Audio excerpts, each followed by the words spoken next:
Hello दोस्तों, मैं आशीष कुमार अपने YouTube channel Bihar GK tricks में आपका स्वागत करता हूं।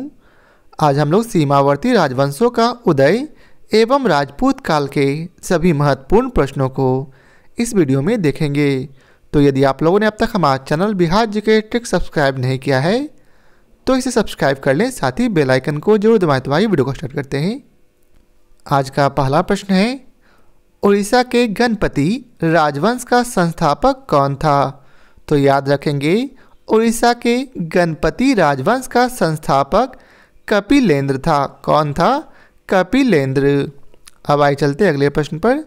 तो अगला प्रश्न है, किन राजपूत राजवंशों ने अग्निकुल स्थिति मांगी? तो किसने मांगी? तो इसका सही उत्तर है ऑप्शन बी, अर्थात प्रतिहारों ने, परमार ने, सोलंकी ने और चौहान ने। किसने? प्रतिहार, परमार, सोलंकी और चौहानों ने। अब आइए चलते इसके विस्तार को पढ़ते हैं। प्रतिहार, परमार, चौहान एवं सोलंकी राजपूत राजवंशों ने अग्निकुल स्थिति मांगी थी। चंद्रवरदाई की रचना पृथ्वीराज रासों से पता चलता है कि वशिष्ठ मुनि ने राजस्थान के आबू पर्वत पर यज्ञ किया था। इस यज्ञ कुंड से 4 युद्ध निकले थे। प्रतिहार, परमार, चौहान एवं सोलंकी। अब आइए चलते अगले प्रश्न पर। तो अगला प्रश्न है, वह कौन सा अकेला पाल राजा था जिसने कुछ समय के लिए कन्नौज पर आधिपत्य कर उसे नियंत्रण में लिया था? तो इसका उत्तर है धर्मपाल ने। अब आइए चलते इसके विस्तार को पढ़ते हैं। धर्मपाल अकेला पाल राजा था जिसने कुछ समय के लिए कन्नौज पर आधिपत्य कर उसे नियंत्रण में लिया था। पाल शासक धर्मपाल ने गुर्जर प्रतिहार शासक वत्सराज को पराजित कर कन्नौज से इंद्रायुध को हराकर अपने अधीन कुछ समय के लिए कन्नौज का शासक चक्रायुध को बनाया था। अब अगला प्रश्न है, 12वीं शताब्दी एडी में किस राजा के दरबार का सम्मान प्रसिद्ध कवि धोई द्वारा बढ़ाया गया? तो इसका उत्तर है लक्ष्मण सेन। अब आइए चलते इसके विस्तार को पढ़ते हैं। 12वीं शताब्दी एडी में लक्ष्मण सेन के दरबार का सम्मान प्रसिद्ध कवि धोई द्वारा बढ़ाया गया था। लक्ष्मण सेन सेन वंश का शासक था। इसके दरबार में जयदेव, धोई एवं हलामुद जैसे विद्वान रहते थे। जयदेव ने गीत गोविंद जैसी पुस्तक की रचना की थी, तो वहीं धोई पवनदूत जैसी पुस्तक की रचना करके इतिहास में अपना नाम स्वर्ण अक्षरों से दर्ज करवाया था। अब अगला प्रश्न है, सेन राजवंश का संस्थापक कौन था? तो सेन राजवंश का संस्थापक सामंत सेन था। कौन था? सामंत सेन। सेन राजवंश की स्थापना सामंत सेन ने किया था, लेकिन सेन राजवंश का वास्तविक संस्थापक विजय सेन को माना जाता है। सेन शासकों की राजधानी नदिया थी। इसे हम लखनौती के नाम से भी जानते हैं। अब अगला प्रश्न है, 9वीं शताब्दी के व्यापारी सुलेमान ने किसके साम्राज्य का दौरा किया था? तो इसका उत्तर है सी, अर्थात मिहिर भोज का प्रतिहार साम्राज्य का। अब आइए चलते इसके विस्तार को पढ़ते हैं। 9वीं शताब्दी के व्यापारी सुलेमान ने मिहिर भोज के प्रतिहार साम्राज्य का दौरा किया था। अरब यात्री सुलेमान ने पाल शासक देवपाल को एक शक्तिशाली शासक बताया था तथा पाल शासक को रुहमा कहकर पुकारा था। अब अगला प्रश्न है, अगले प्रश्न में आपको मिलान करना है, तो आप लोग प्रश्न को ध्यानपूर्वक पढ़कर इसका मिलान कर लें। यदि आपको और समय चाहिए तो वीडियो को पॉज कर लें। तो आइए चलते हैं इसके सही कोट को जानते हैं। तो इसका सही कोट है ऑप्शन डी। अब आइए चलते हैं इसके विस्तार को पढ़ते हैं। जयदेव ने गीत गोविंद नामक पुस्तक की रचना किया था। यह सेन वंश के शासक लक्ष्मण सेन के दरबार में रहते थे। धोई ने पवनदूत नामक पुस्तक की रचना किया था। यह भी सेन वंश के शासक लक्ष्मण सेन के दरबार में रहते थे। कंबन ने रामावतारम अर्थात रामातक नामक पुस्तक की रचना किया था। इसे तमिलों का रामायण कहा जाता है। यह चोल राजा कुलोतुंग तृतीय के दरबार में रहता था। चंद्रवरदाई ने पृथ्वीराज रासो नामक पुस्तक की रचना किया था। इसे हिंद साहित्य का प्रथम महाकाव्य माना जाता है। यह पृथ्वीराज चौहान के दरबार में रहते थे। अब अगला प्रश्न है, इनमें से क्या परमार राजा भोज के बारे में सही नहीं है? तो क्या सही नहीं है?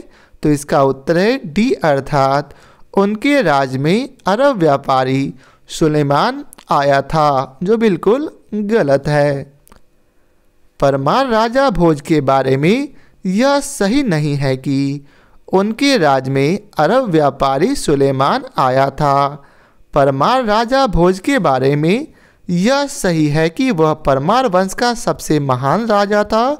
उसने अपनी राजधानी धारा नगरी में भोजशाला महाविद्यालय स्थापित किया था। उसने दवा, ज्योतिष, धर्म, व्यापार, भवन निर्माण इत्यादि पर कई पुस्तकों की रचना की थी। राजा भोज ने श्रृंगार प्रकार, श्रृंगार मंजरी एवं सम्रांगन सूत्रधार जैसी पुस्तक की रचना किया था। अब अगला प्रश्न है, इनमें से कौन से पाल राजाओं को अराजकता समाप्त कर कानून और आदेश स्थापित करने हेतु लोगों द्वारा चुने जाने को कहा गया? तो इसका उत्तर है गोपाल को। गोपाल पाल राजाओं को अराजकता समाप्त कर कानून और आदेश स्थापित करने हेतु लोगों द्वारा चुने जाने को कहा गया है। बंगाल एवं बिहार की धरती पर गोपाल ने पाल राजवंश की स्थापना की थी। इसने ओदंतपुरी में एक बौद्ध मठ का निर्माण करवाया था, तो वहीं नालंदा में एक बौद्ध विहार का निर्माण कराया था। अब अगला प्रश्न है, किस पाल राजा ने बौद्धों के लिए प्रसिद्ध विक्रमशिला विश्वविद्यालय की स्थापना की थी? तो किसने? तो इसका उत्तर है ऑप्शन डी अर्थात धर्मपाल ने। पाल राजा धर्मपाल ने बौद्धों के लिए प्रसिद्ध विक्रमशिला विश्वविद्यालय की स्थापना की थी। इसने भागलपुर में विक्रमशिला विश्वविद्यालय की स्थापना की थी तथा नालंदा विश्वविद्यालय के खर्च को चलाने के लिए 200 गांव दान में दिया था। इसके दरबार में हरिभद्र जैसे बौद्ध विद्वान रहते थे। अब अगला प्रश्न है, किस प्रतिहार राजा के दरबार में प्रसिद्ध कवि राजशेखर था? तो किस राजा के दरबार में? तो इसका उत्तर है ऑप्शन डी अर्थात महेंद्र पाल के दरबार में। अब अगला प्रश्न है, इनमें से कौन सा एक जोड़ा सुमेलित है? तो इसका सही उत्तर है ऑप्शन डी अर्थात चंदावर की लड़ाई मोहम्मद गौरी द्वारा कन्नौज के जयचंद की हार हुई थी। चंदावर की लड़ाई किसके द्वारा हुई थी? तो मोहम्मद गौरी और जयचंद के द्वारा, जिसमें जयचंद की हार हुई थी। चंदावर की लड़ाई 1194 ईस्वी में हुई थी। इस युद्ध में मोहम्मद गौरी ने जयचंद को पराजित किया था। तराइन की प्रथम युद्ध 1191 ईस्वी में हुई थी। इसी युद्ध में मोहम्मद गौरी को पृथ्वीराज चौहान ने पराजित किया था। तराइन की द्वितीय युद्ध 1192 ईस्वी में हुई थी। इसी युद्ध में मोहम्मद गौरी ने पृथ्वीराज चौहान को पराजित किया था।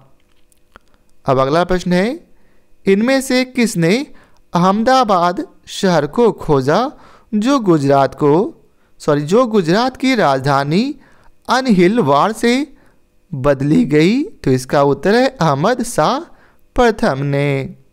अहमद शाह प्रथम ने अहमदाबाद शहर को खोजा जो गुजरात की राजधानी अहिलवाड़ से बदली गई थी।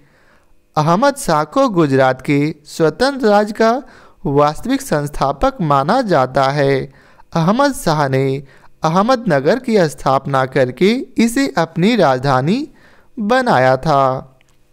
अब अगला प्रश्न है, पाल वंश के किस शासक ने विक्रमशिला विश्वविद्यालय की स्थापना की थी?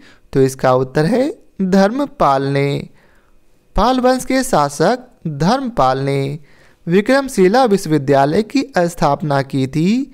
इसने नालंदा विश्वविद्यालय के खर्च को चलाने के लिए 200 गांव दान में दिए थे। गुजराती कवि शोडल ने धर्मपाल को उत्तरापद का स्वामी कहकर संबोधित किया था। अब अगला प्रश्न है, राजस्थान में माउंट आबू पर दिलवारा का जो मंदिर है वह किस अनुयायियों द्वारा बनाया गया था? तो इसका उत्तर है जैन धर्म के अनुयायियों द्वारा। राजस्थान में माउंट आबू पर दिलवारा का मंदिर जैन धर्म के अनुयायियों द्वारा बनाया गया था। भीम प्रथम के सामंत बिमल ने आबू पर्वत पर दिलवारा का प्रसिद्ध जैन मंदिर बनवाया था। अब अगला प्रश्न है, दिलवारा मंदिर उदाहरण है? तो इसका उत्तर है जैन स्थापत्य के। दिलवारा मंदिर जैन स्थापत्य कला का उदाहरण है। गुजरात के सोलंकी चालुक्य वंश के शासक भीम प्रथम के सामंत विमल ने आबू पर्वत पर दिलवारा का प्रसिद्ध जैन मंदिर बनवाया था। अब अगला प्रश्न है, निम्नलिखित में से किसने मुंज सागर नामक तड़ांग खुदवाया था? तो किसने खुदवाया था? तो इसका उत्तर है वाक्यपति मुंज द्वितीय ने। वाक्यपति मुंज द्वितीय ने मुंग सागर नामक तड़ांग खुदवाया था। वाक्यपति मुंज मालवा के परमार वंश का शासक था। इसके दरबार में पद्मगुप्त एवं धनंजय जैसे विद्वान रहते थे। पद्मगुप्त ने नवशांक चरित जैसी पुस्तक की रचना की थी, तो वहीं धनंजय ने 10 रूपक जैसी पुस्तक की रचना की थी। अब अगला प्रश्न है, एक लंबे अंतराल के बाद निम्नलिखित में से किसने सर्वप्रथम सोने के सिक्के चलाए थे? तो किसने? तो इसका उत्तर है गंगे देव ने। एक लंबे अंतराल के बाद गंगे देव ने सर्वप्रथम सोने के सिक्के चलाया था। कलचुरी वंश का एक शक्तिशाली शासक गांगे देव था जिसे विक्रमादित्य की उपाधि धारण की थी। पूर्व मध्यकाल में स्वर्ण सिक्कों के विलुप्त हो जाने के पश्चात इन्होंने सर्वप्रथम उन्हें प्रारंभ करवाया था। अब अगला प्रश्न है, पाल और प्रतिहार प्रशासन में पतला से तात्पर्य क्या है? तो इसका उत्तर है दान में दी गई भूमि। पाल और प्रतिहार शासक ने पतला से तात्पर्य था दान में दी गई भूमि। अब अगला प्रश्न है, माउंट आबू के दिलवारा मंदिरों का निर्माण किसने कराया? तो इसका उत्तर है सोलंकी ने। किसने? सोलंकी ने। माउंट आबू के दिलवारा मंदिरों का निर्माण गुजरात के सोलंकी चालुक्य शासक ने किया था। यह जैन स्थापत्य कला का प्राचीनतम उदाहरण माना जाता है। इस मंदिर का निर्माण भीम प्रथम के सामंत बिमल ने करवाया था। अब अगला प्रश्न है, राजस्थान में माउंट आबू जो जैन मंदिरों के लिए प्रसिद्ध है, जाना जाता है किस लिए? तो इसका उत्तर है सी, अर्थात दिलवारा मंदिर के रूप में। राजस्थान में माउंट आबू जो जैन मंदिरों के लिए प्रसिद्ध है, जाना जाता है दिलवारा मंदिर के रूप में। गुजरात के सोलंकी चालुक्य शासक भीम प्रथम के सामंत बिमल ने अबू पर्वत पर दिलवारा का प्रसिद्ध जैन मंदिर बनवाया था। अब अगला प्रश्न है, निम्नलिखित में से कौन सा मंदिर खजुराहो में नहीं है? तो कौन सा मंदिर? तो इसका उत्तर है दशावतार। निम्नलिखित मंदिरों में कंदरिया महादेव, 64 योगिनी एवं चित्रगुप्त मंदिर खजुराहो में स्थित है। खजुराहो वर्तमान समय में मध्य प्रदेश में स्थित है। यह चंडेल शासकों की राजधानी थी। देवगढ़ का दशावतार मंदिर उत्तर प्रदेश में स्थित है। इस मंदिर का निर्माण गुप्त काल में किया गया था। अब अगला प्रश्न है, गढ़वाल वंश का संस्थापक कौन था जिसने कन्नौज को अपनी शक्ति का प्रमुख केंद्र बनाया? तो कौन था? तो इसका उत्तर है चंद्रदेव। गढ़वाल वंश का संस्थापक चंद्रदेव था, जिसने कन्नौज को अपनी शक्ति का प्रमुख केंद्र बनाया था। गढ़वाल वंश के शासक गोविंद के दरबार में लक्ष्मीधर जैसी विद्वान रहते थे। लक्ष्मीधर ने कृति कल्प तरु जैसी पुस्तक की रचना की थी। अब अगला प्रश्न है, प्रतिहार शासक नागभट्ट द्वितीय को पराजित करने वाला निम्नलिखित में से कौन सा राष्ट्रकूट राजा था? तो इसका उत्तर है गोविंद तृतीय। प्रतिहार शासक नागभट्ट द्वितीय को पराजित करने वाला राष्ट्रकूट राजा गोविंद तृतीय था। गुर्जर प्रतिहार शासक नागभट्ट द्वितीय ने कन्नौज को जीतकर अपनी राजधानी बनाया था। अब अगला प्रश्न है, गीत गोविंद के रचयिता जयदेव का संरक्षक निम्नलिखित में से कौन शासक था? तो कौन शासक था? तो इसका उत्तर है लक्ष्मण सेन। गीत गोविंद के रचयिता जयदेव का संरक्षक लक्ष्मण सेन था। लक्ष्मण सेन सेन वंश का संस्थापक था। लक्ष्मण सेन के दरबार में जयदेव, धोई एवं हलायुद्ध जैसे विद्वान रहते थे। धोई ने पवनदूत जैसी पुस्तक की रचना की थी, तो वहीं हलायुद्ध ने ब्राह्मण सर्वत्र जैसी पुस्तक की रचना की थी। अगला प्रश्न है, पुरी में रथ यात्रा किसके सम्मान में आयोजित की जाती है? तो इसका उत्तर है भगवान जगन्नाथ के। पुरी में रथ यात्रा भगवान जगन्नाथ के सम्मान में आयोजित की जाती है। उड़ीसा में जगन्नाथ मंदिर स्थित है। इसका निर्माण अनंत वर्मन ने किया था। उड़ीसा के पुरी में कोणार्क मंदिर स्थित है। इसे हम ब्लैक पैगोडा के नाम से भी जानते हैं। यह क्या है? तो यह एक सूर्य मंदिर है।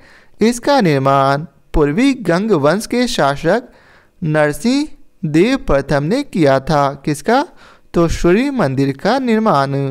उड़ीसा के भुवनेश्वर में लिंगराज मंदिर स्थित है। इसका भी निर्माण नरसिंह देव प्रथम ने किया था। अब अगला प्रश्न है, तराइन के प्रथम युद्ध में निम्नलिखित में से किसको पृथ्वीराज चौहान ने हराया था? तो इसका उत्तर है मोहम्मद गौरी को। तराइन के प्रथम युद्ध में पृथ्वीराज चौहान ने मोहम्मद गौरी को पराजित किया था। तराइन का प्रथम युद्ध 1191 ईस्वी में हुआ था। तराइन का द्वितीय युद्ध 1192 ईस्वी में हुआ था। इस युद्ध में मोहम्मद गौरी ने पृथ्वीराज चौहान को पराजित किया था। 1215 ईस्वी में इल्तुतमिश ने तराइन के तृतीय युद्ध में इल्दौज को पराजित किया था। विक्रमशिला विश्वविद्यालय की स्थापना किसके द्वारा की गई थी? तो यह जो है धर्मपाल के द्वारा की गई थी। विक्रमशिला विश्वविद्यालय की स्थापना धर्मपाल द्वारा की गई थी। धर्मपाल पाल वंश का शासक था। इसने भागलपुर में विक्रमशिला विश्वविद्यालय की स्थापना की थी। धर्मपाल ने नालंदा विश्वविद्यालय के खर्च को चलाने के लिए 200 गांव दान में दिया था।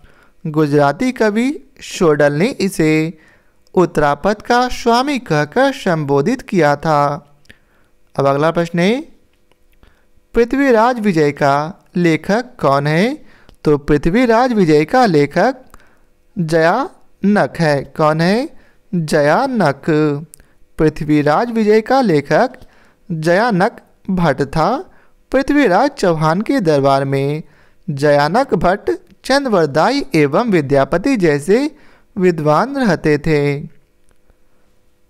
अगला प्रश्न है, निम्नलिखित में से किसे काला पैगोडा के नाम से जाना जाता है? तो इसका उत्तर है कोणार्का सूर्य मंदिर।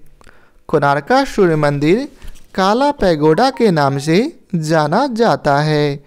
कोणार्का सूर्य मंदिर उड़ीसा के पुरी में स्थित है। इसे ब्लैक पैगोडा के नाम से भी जानते हैं।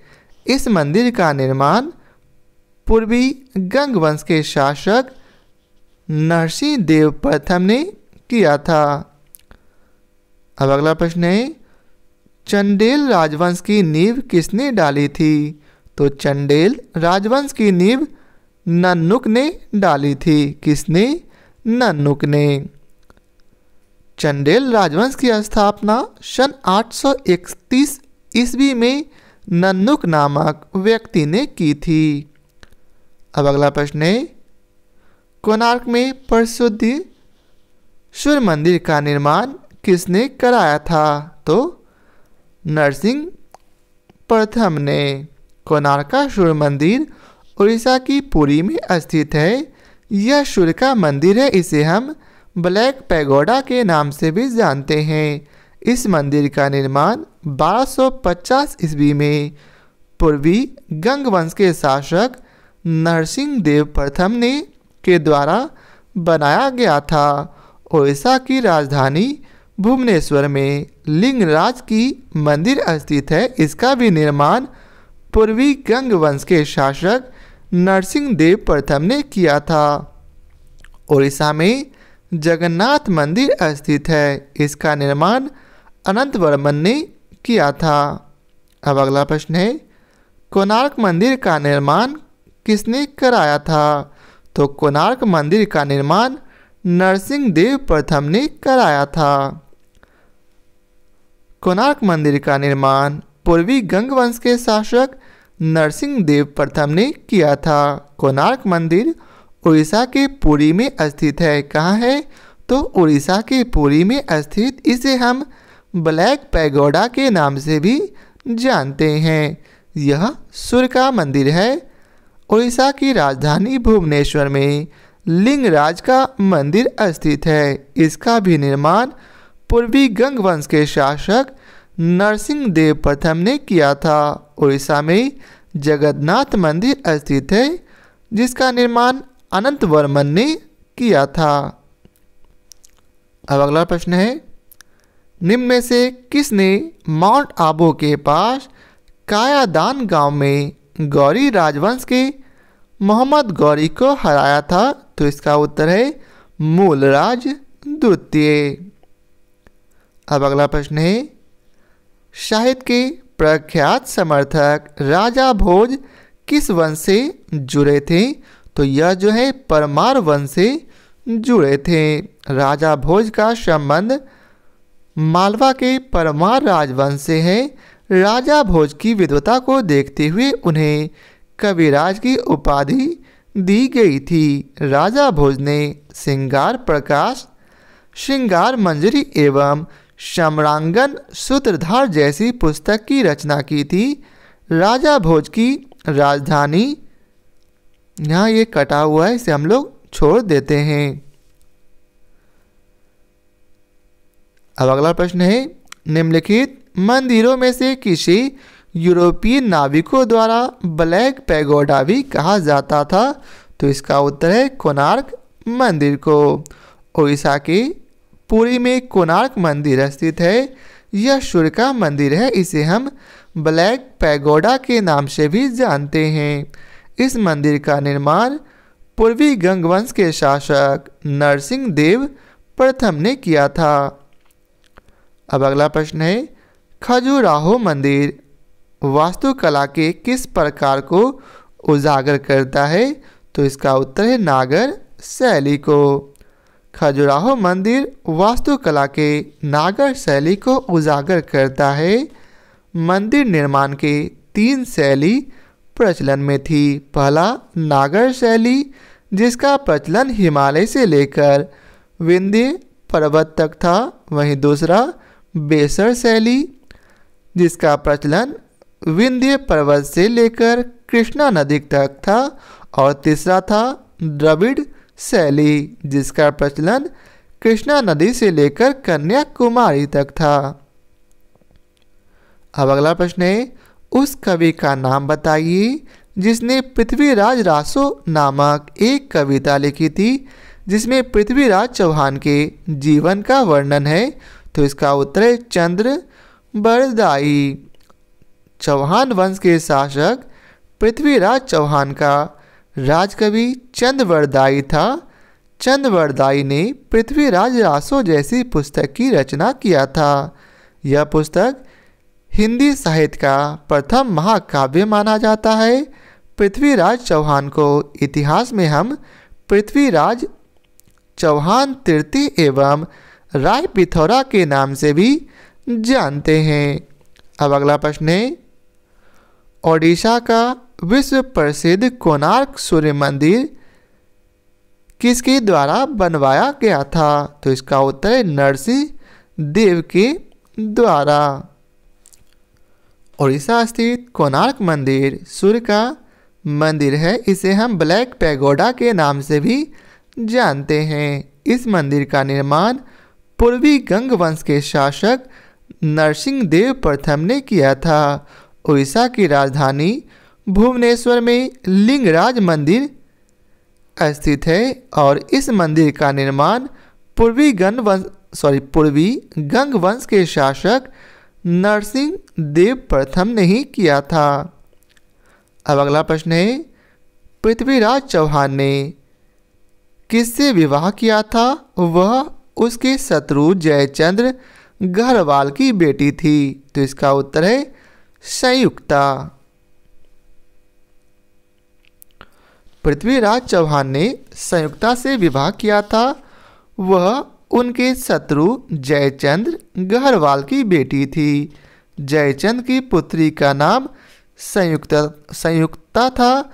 संयुक्ता को हम संयोगिता के नाम से भी जानते हैं। अब अगला प्रश्न है, 24 पहियों के साथ सूर्य देवता के रथ के रूप में कौन सा मंदिर बनाया गया है? तो इसका उत्तर है कोणार्क सूर्य मंदिर। 24 पहियों के साथ सूर्य देवता के रथ के रूप में कोणार्क सूर्य मंदिर बनाया गया है। कोणार्क सूर्य मंदिर उड़ीसा के पुरी में स्थित है। यह सूर्य का मंदिर, इसे हम ब्लैक पैगोडा के नाम से भी जानते हैं। इस मंदिर का निर्माण पूर्वी गंग वंश के शासक नरसिंह देव प्रथम ने किया था। अब अगला प्रश्न है, तराइन का युद्ध पृथ्वीराज चौहान और किसके बीच के लड़ा गया था? तो इसका उत्तर है पृथ्वीराज चौहान और मोहम्मद गौरी के बीच। तराइन का प्रथम युद्ध 1191 ईस्वी में हुआ था। इस युद्ध में पृथ्वीराज चौहान ने मोहम्मद गौरी को पराजित किया था। तो वहीं द्वितीय तराइन का युद्ध 1192 ईस्वी में हुआ था। इस युद्ध में मोहम्मद गौरी ने पृथ्वीराज चौहान को पराजित किया था। द्वितीय तराइन का युद्ध भारत में सबसे महत्वपूर्ण युद्ध साबित हुआ था, क्योंकि इस युद्ध के बाद ही भारत में मुस्लिम राज की स्थापना का मार्ग प्रारंभ हुआ था। अब अगला प्रश्न है, खजुराहो का स्मारक समूह किस राजवंश से संबंधित है? तो इसका उत्तर है चंडेल राजवंश से। खजुराहो का स्मारक समूह चंदेल राजवंशों से संबंधित है। चंदेल राजवंश की स्थापना नन्नुक ने किया था। चंदेल शासकों की प्रारंभिक राजधानी कालिंजर थी, जो कि बाद में खजुराहो को राजधानी बनाया गया था। खजुराहो वर्तमान समय में मध्य प्रदेश में स्थित है। चंदेल राजवंश के शासक यशोवर्मन ने खजुराहो में विष्णु मंदिर का निर्माण करवाया था। इसे हम चतुर्थ मंदिर के नाम से भी जानते हैं। चंदेल राजवंश के शासक धंगदेव ने खजुराहो में कंदरिया महादेव की मंदिर का निर्माण करवाया था। इस मंदिर के परिसर में एक नंदी का मूर्ति स्थित है, जो सबसे बड़ा है। अब अगला प्रश्न है, पाल साम्राज्य का प्रथम शासक कौन था? तो पाल साम्राज्य का प्रथम शासक गोपाल था। कौन था? गोपाल। बंगाल एवं बिहार की धरती पर गोपाल ने जिस राजवंश की स्थापना की थी उसे हम पाल राजवंश के नाम से जानते हैं। गोपाल बौद्ध धर्म को मानने वाला था। उसने नालंदा में एक बौद्ध विहार का निर्माण कराया, तो वहीं ओदनपुरी में एक बौद्ध मठ का निर्माण कराया था।